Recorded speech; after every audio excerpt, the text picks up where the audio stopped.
Hey guys, so this is gonna be another talking video, but this time I'm gonna talk about books again because I decided to do my summer wrap-up and September TBR because even though I'm not planning on doing those monthly, I just thought I would talk about it. I'm actually kind of disappointed, and I wanted to read so many books during this summer, and like I read this pile, which may not look like much, but I didn't travel anywhere.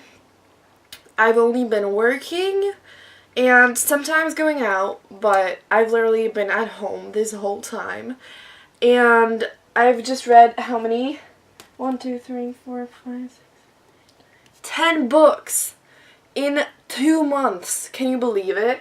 Like, I'm hopefully gonna read like 3 books in the following week, but that's just so horrible because the problem is I read the most when I travel, so when I go to school or wherever. And I haven't been going to school, I haven't been traveling anywhere. Like, I've been going to work, but I don't know. I don't know. I just... The Goodreads challenge, I chose like 70 books. And I actually read pretty fast, and I'm able to read like 4 books in a week or something. But I just read the most when I go to school and when I go back home, you know, so like the way there it takes me like an hour, and then just in the morning I start reading it, and before the first period starts I always have like 30 minutes, and then on the breaks I can read, and then just like I read it throughout the day, and if I really like it, which I usually do, I just finish it on the way back home and then like at home or whatever. But if I'm only at home, I just never force myself into reading, and I love reading. But at home I just choose to do different things, and it just sucks. But anyway, I'm like 20 books behind schedule because in the first half of this year I read like 10 books, which is ridiculous, and it's just horrible. But when I go back to school, I'm gonna get back into it, so whatever, I'm gonna shut up, and I'm gonna first tell you which books I read this summer, and then I'm gonna tell you which books I want to read in September, so yay! So first book I read this summer, it's not the first book that I read, but the first book I have here anyway, is Girl Boss by Sophia Amoruso. Sorry if I pronounce it wrong. And this book was so good. It's nonfiction. She's the founder of Nasty Gal, and so she talks about her journey, like working before, how she created the company, and just talking about girl bossing, and it's just really inspiring, and I really liked it, and I just really like her personality, and yeah. And if you want a boost of confidence and like a push into productivity, this is a must read. Next book, Firelight by Sophie Jordan, which is the first book of a trilogy called Firelight, and it's about people who are partly like dragons, and they're called Draki, and it's just really, really nice. Like, I don't know, it's like young adult, and it's a very strong romance, but like the young adult kind of romance. So I know that on Goodreads a lot of people said that just like pisses them off that there's no action and whatever.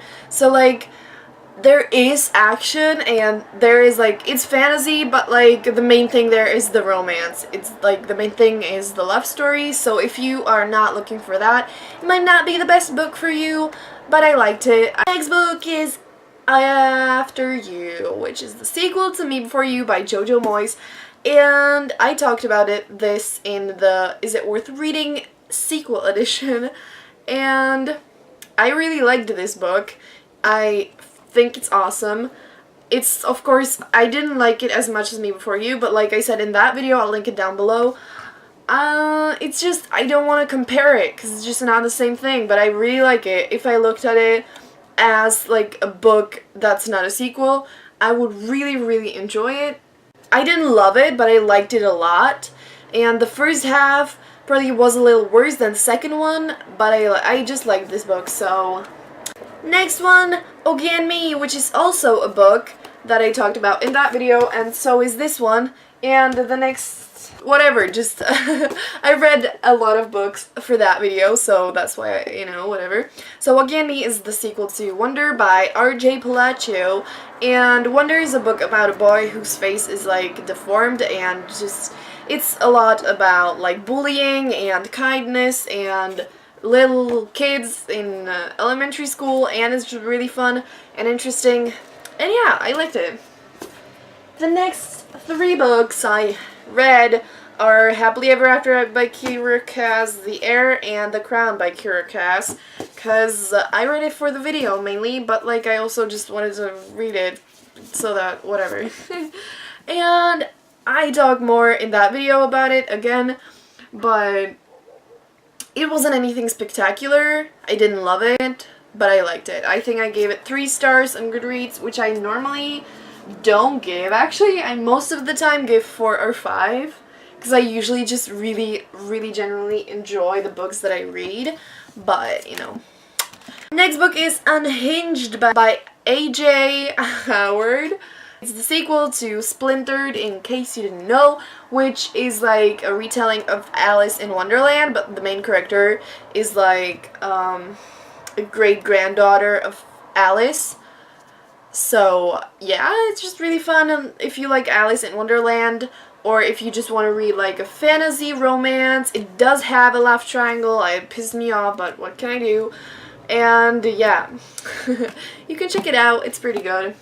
And the next 2 and the last books, but not last but not least, because one of them is the best book in the entire universe, and that is ACOTAR and ACOMAF by Sarah J. Maas, the best books ever.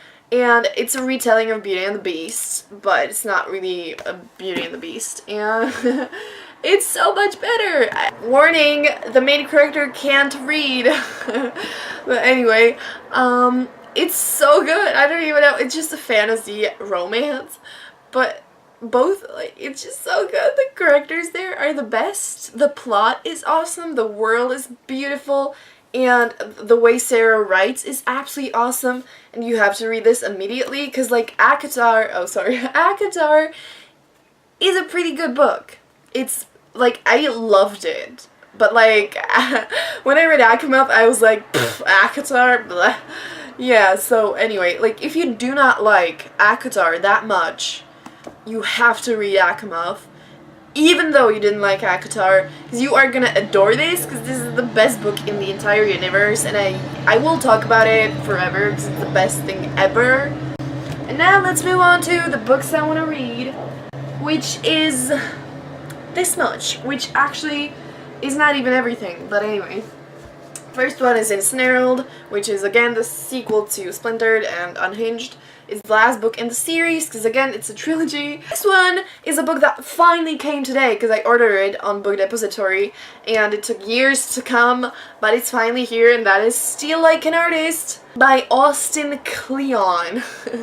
And this is a nonfiction that's just like to unlock your creativity, and I just really like the idea. It's like really pretty. It's matte, or like not completely matte, but it's like matte and just it's black, and it looks so pretty on the shelf. Like, it's so good, and it's just like this, so it'll be pretty easy to read. But it has like normal text too, but it has a lot of like pictures and stuff, and I'm really looking forward to this because I really like reading nonfiction and just unlocking my creativity. That's a good thing. Next one I have, I Am Malala by Malala and Christina Lamb.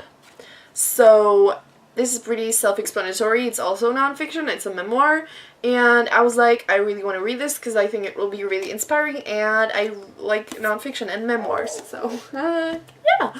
Next one I got is Milk and Honey by Rupi Kaur. Why do you have those names, people? I don't know how I should describe it, so I'm just gonna read it from the back. This is the journey of surviving through poetry. This is the blood, sweat, tears of 21 years. This is my heart in your hands. This is the hurting, the loving, the breaking, the healing. Doesn't this sound just so beautiful? I've wanted to read poetry for ages, so on Goodreads I just like wrote there like poetry, and I found this, and it was like, it was just described as like really beautiful, moving, inspiring, and deep, and I was like, I want to have that, and so I bought it. I think I'm gonna love this book. Next one, I am pretty dang sure I'm not gonna finish this, but it's Love Rosie by Cecilia Ahern. It was a movie but with Lily Collins and Sam Claflin. But if you don't know, it's just a romance that's really awesome and fun because the characters are quirky and awesome, but it will piss you off so much because it takes them forever. It takes them the whole movie and the whole book to get together. The book has literally 500 pages and it's written in letters and messages and calls and all that shit, which is really interesting, and I like it so much, and I like the characters, I like the way it's written and all that, but like I would love it so much more if it had just 300 pages instead of 500. It really pisses me off because it just drags so, like, it just takes so long. And I read just like this, I read 192 pages out of it, and I read that like last fall, and I really have to finish it, but it's I like it, but it's just too long. And next one, How to Be Single by Liz Tuccillo. People, come on. This was also a movie. I haven't watched it yet, but I just really liked what was written in the back, and I was like, this sounds great. I want to read How to Be Single. I don't really know what it's about exactly, but yeah, I don't know. I just really think it sounds great, but it's just a contemporary, I'm not sure if it's a romance, but just contemporary, talks about how to be single, and I just really liked what was written in the back, and it says it's the most annoying question and they just can't help asking you. You'll be asked it at family gatherings, particularly weddings. Men will ask you on first dates. Therapists will ask you over and over again. It's a question that has no good answer. It's a question that when people stop asking it, makes it feel even worse. Why are you single? And I just thought that it sounded fun. And the next one I have in a book form is Yes Please by Amy Poehler. That's also a memoir and nonfiction. And yeah, that's all I can say. It's about Amy Poehler. The last thing that I don't have here is the Percy Jackson series. And I want to read that. At least like the first one, the second one, the third, fourth, you know, whatever. I just really want to read that because I've wanted to read it for ages and I still haven't, and I'm like, girl, put it together, fucking read it. So I want to read that in September. Not sure if I'm going to manage to read the whole series because I'm definitely going to read 1,000 different books than those that I showed you. Like, I wouldn't be surprised if I literally read none of these and read billions of others, but as long as I read a lot of books, I don't give a shit. So, yeah, I hope you liked this video. It wasn't really interesting, I guess, but I don't know, I hope you liked it. And tell me what books you have read this summer and which books you want to read in September or in the following months or whatever. And yeah, hope you like this video. See you in the next one and have a wonderful day. Bye!